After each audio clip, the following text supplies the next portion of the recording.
7h21 avec un petit peu d'avance. En ce lundi 4 mars, on retrouve Mathieu Charrier, Pierre Devilliers. C'est ce qu'on appelle du direct. Exactement. Nous sommes en direct. Mathieu Charrier qui nous fait la revue de presse un petit peu en avance. Mathieu, bonjour. Bonjour à tous. Nos journaux se font du souci pour notre santé. À commencer par cet inquiétant retour de la rougeole. C'est en une du Parisien aujourd'hui en France.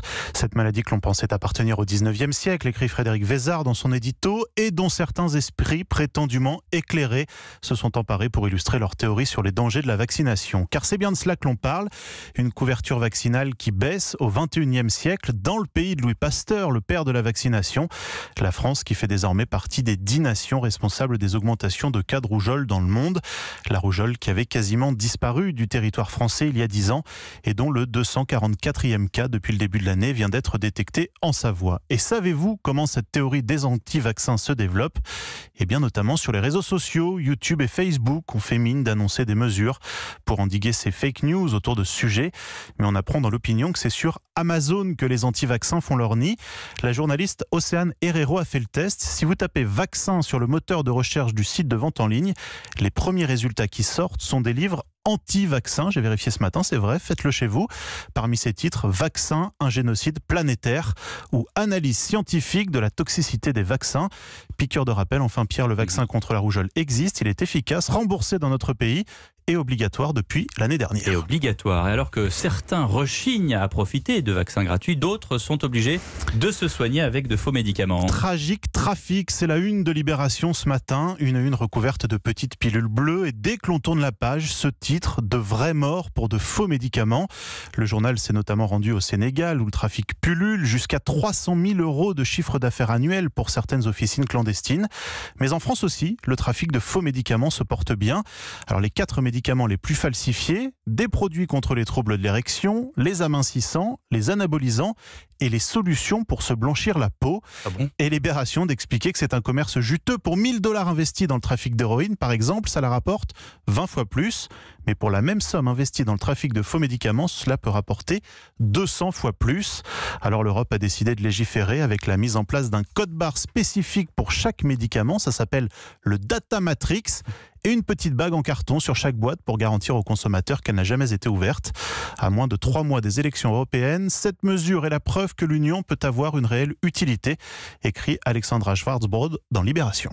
L'Europe qui a décidé également de frapper un grand coup contre la pollution automobile. Le philosophe Héraclite disait que la santé de l'homme reflète celle de la Terre, et la santé de la Terre passe évidemment par une diminution de la pollution, moins 40% d'émissions de CO2. C'est l'objectif fixé par le Parlement européen, ce qui ne plaît pas du tout à Carlos Tavares, le patron de PSA Peugeot Citroën. Il poursuit son offensive anti-électrique. Après une interview à charge dans Paris Match, c'était la semaine dernière, le dirigeant réitère ce matin dans le Figaro: 13 millions de salariés sont otages d'un débat de société, dit-il. Et l'homme de regretter un manque de dialogue et de rappeler que les taxes sur le carburant rapportent chaque année en Europe 414 milliards d'euros.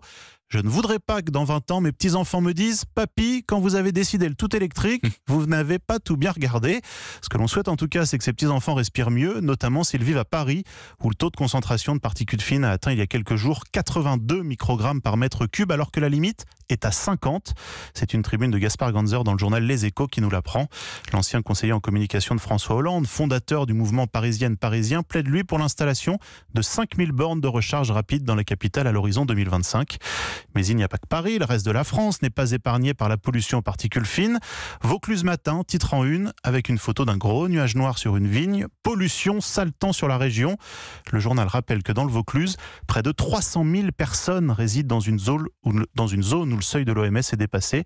Ça va un peu mieux, mais c'est quand même plus de la moitié de la population du département qui reste exposée. Et puis il y a une autre santé qui inquiète, voire qui révolte, c'est la santé d'Abdelaziz Bouteflika, qui a annoncé hier soir qu'il serait bien candidat à l'élection présidentielle algérienne malgré la révolte de la rue. Et il y a un silence que relèvent beaucoup d'éditorialistes ce matin, c'est celui de la diplomatie française, alors que 800 000 ressortissants algériens vivent en France. Paris attentif mais bridé par la relation complexe avec son ancienne colonie, écrit le Figaro. La non-ingérence est un paravent diplomatique bien commode, renchérit Yves Tréhard dans son édito. Paris retient son souffle, Paris qui avait reçu Bouteflika, alors plus jeune ministre des Affaires étrangères de la planète, c'était en 1964, se remémore la Charente Libre. De Gaulle dirigeait la France et Bouteflika n'avait alors que 26 ans. Ce qui est surprenant, écrit Dominique Moisy dans Les Échos, ce n'est pas que la jeunesse rejette le régime, c'est qu'elle a attendu si longtemps pour le faire dans une Algérie paralysée par la peur d'une nouvelle guerre civile. Il y a aussi ce dessin de Nono dans le Télégramme. Bouteflika, assis dans son fauteuil roulant, et face à lui un général qui lui montre son affiche de campagne présidentielle.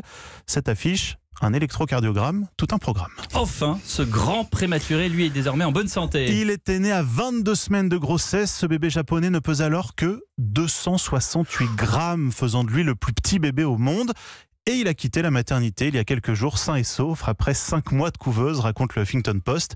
Il fait désormais 3,2 kg et il va bien, même s'il doit bien sûr rester sous surveillance. On terminera sur cette phrase de Michel Simès en une de Télé 7 jours cette semaine. Vive la santé positive. Eh oui, ça c'est une bonne nouvelle. Merci Mathieu Charrier.